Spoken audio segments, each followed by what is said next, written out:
Bismillahirrahmanirrahim. Assalamualaikum warahmatullahi wabarakatuh.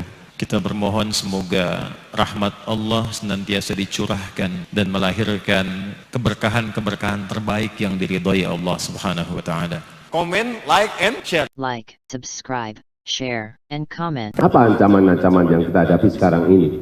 Negeri, radikalisme, tantangan besar kita. Intoleransi, tantangan besar kita ke depan.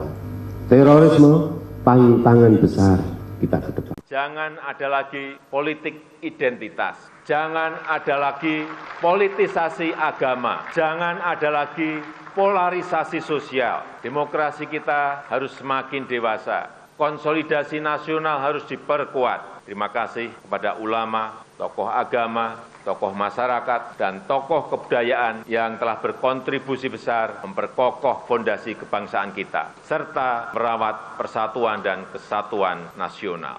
Mari kita berjuang, bergotong royong untuk menjadikan Indonesia menjadi Indonesia bangsa pemenang. Kita sekarang sedang ada pihak-pihak yang punya kepentingan. Kalau kita tidak bisa menjaga itu semua, nggak bisa mengantisipasi, Indonesia akan menjadi negara yang kalah.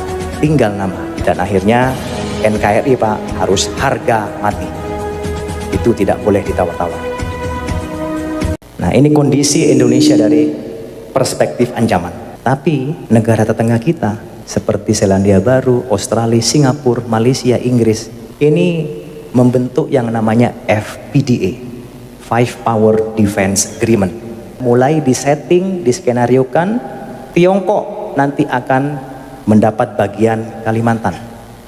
FPDA, Australia semua tadi itu, Inggris, Malaysia, Pulau Sumatera dan NTT. Pulau apa ini Pak? Sulawesi itu nanti ISIS Pak.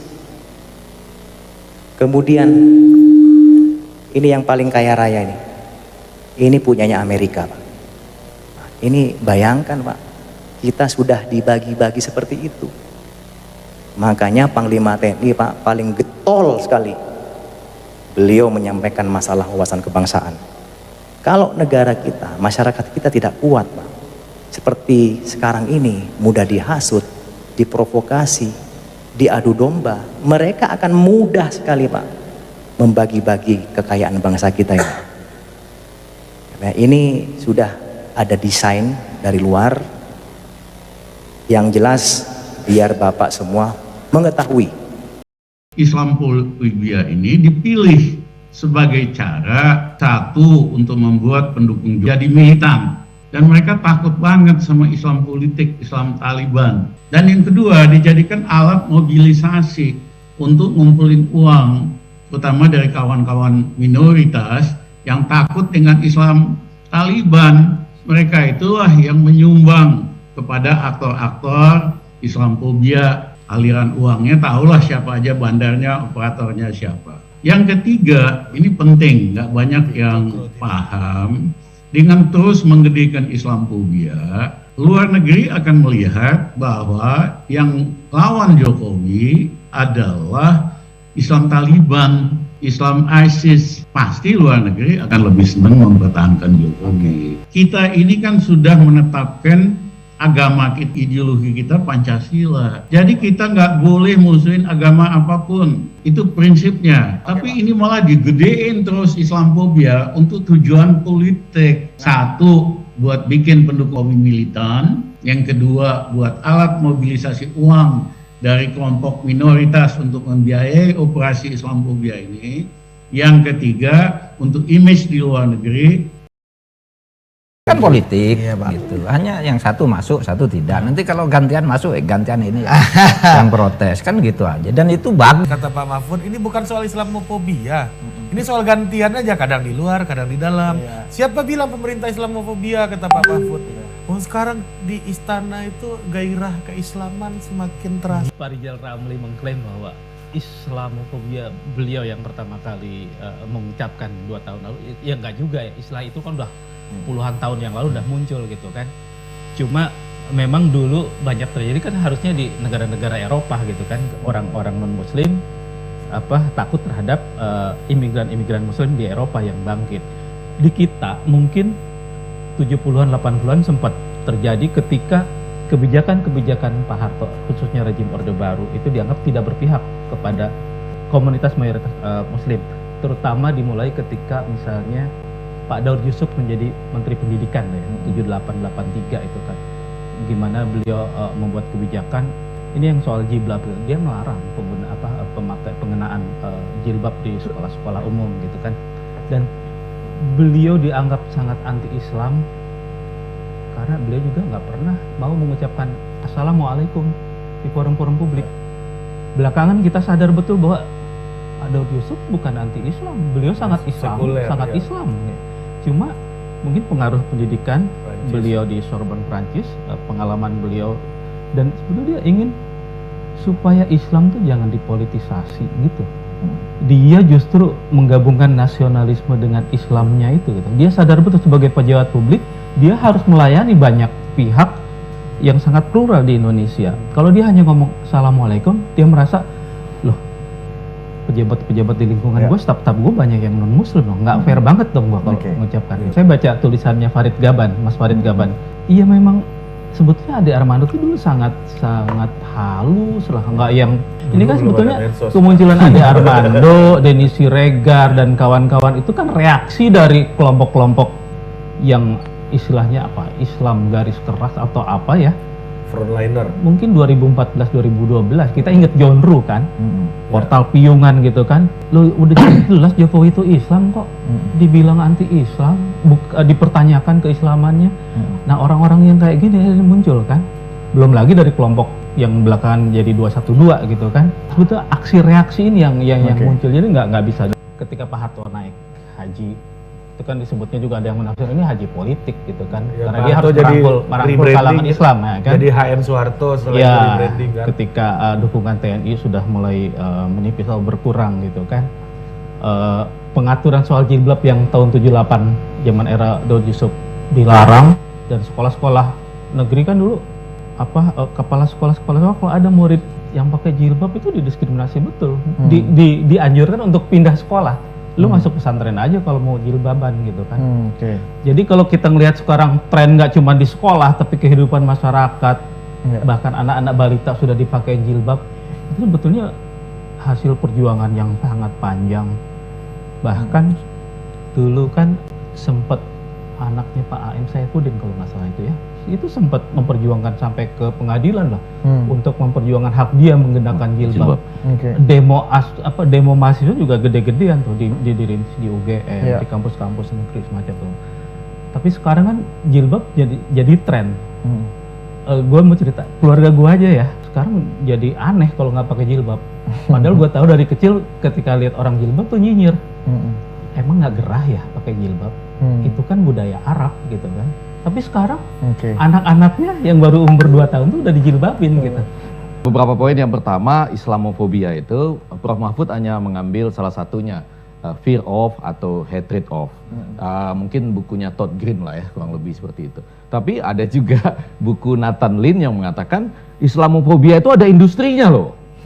Jadi, nah ini mungkin agak dekat ke yang disampaikan oleh Gus Romli, bahwa itu ada industrinya yang menyampaikan hal itu berkali-kali untuk tujuan-tujuan tertentu. Nah mungkin buku yang ketiga barangkali yang sedang terjadi pada saat ini, di mana dunia khususnya sesudah tahun 2001, sesudah 9/11 itu, Muslims are coming gitu. Jadi pertambahan jumlah pemeluk agama Islam, saudara-saudara kita Muslim ini di banyak negara membuat Islamofobia itu. Nah, yang menakutkan adalah, saya pakai istilah menakutkan, itu di tengah negara yang paling banyak penduduk Muslimnya terbesar di dunia muncul Islamofobia, kan itu pertanyaannya. Nah tadi Bang Gus Romli menyatakan lebih pada industrinya. Kalau saya sekali lagi saya mengatakan tentu sangat banyak kebaikan yang dipunyai oleh Prof. Mahfud. Tadi kita bahas Caimin, Bang Luhut, kemudian juga Bang Ade Armando. Tapi poin-poin yang disampaikan di sini yang pertama adalah kalau dikaitkan dengan Bang Ade Armando, kekerasan bukan sahabat demokrasi. Kekerasan bukan sahabat demokrasi. Itu pasti ya kita. Tapi yang kedua, kadang-kadang bahasa kita pun malam ini saya katakan kita tertolong menggunakan bahasa yang keras tapi tidak kasar. Tapi malam ini yang kita gunakan buat menganalisis Caimin tadi, opung, itu bahasa yang keras, itu bahasa yang keras. Yang ketiga yang saya mau katakan adalah barangkali Prof. Mahfud ya sebagai sebuah bahan diskusi itu adalah di tengah-tengahnya ada katalisator. Dia tidak bisa menjadi Islamofobia begitu saja.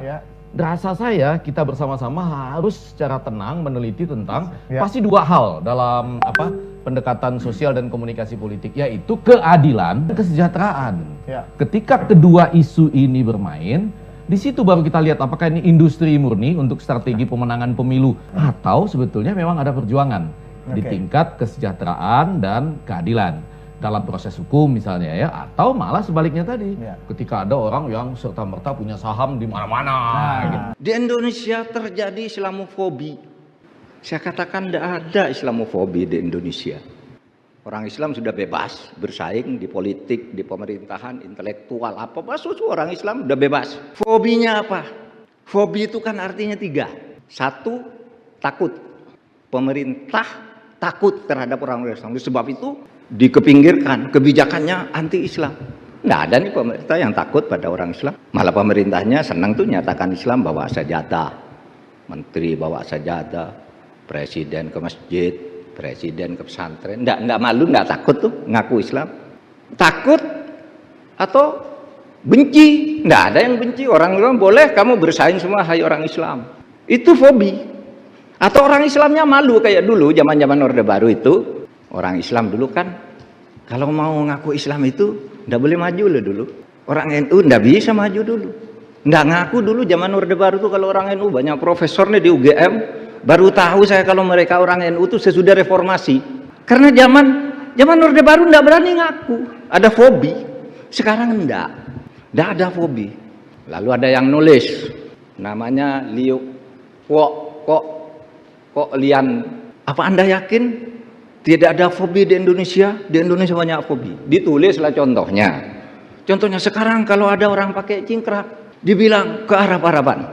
Kalau orang ngaji dibilang radikal. Kalau orang pakai cadar dibilang budaya Arab. Itu kan buktinya fobi. Saudara, yang mengatakan itu bukan pemerintah, rakyat terhadap rakyat lain. Itu bukan fobi namanya. Dulu zaman Daud Yusuf itu memang orang dilarang pakai jilbab seperti gini. Resmi dilarang. Itu fobi namanya. Sekarang enggak, orang pakai. Bahkan polisi sendiri sekarang punya pakaian muslim. Masa dibilang fobi?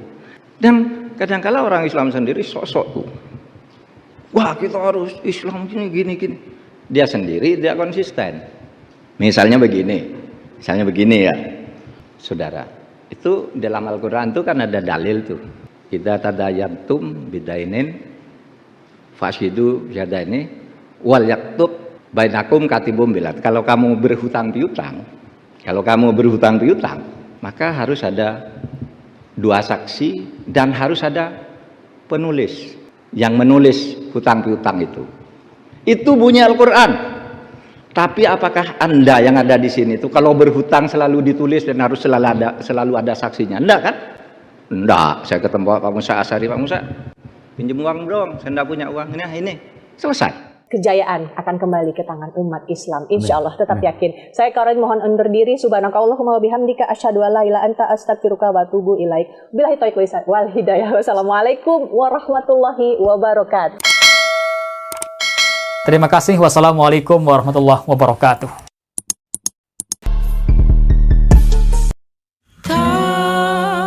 Terima kasih.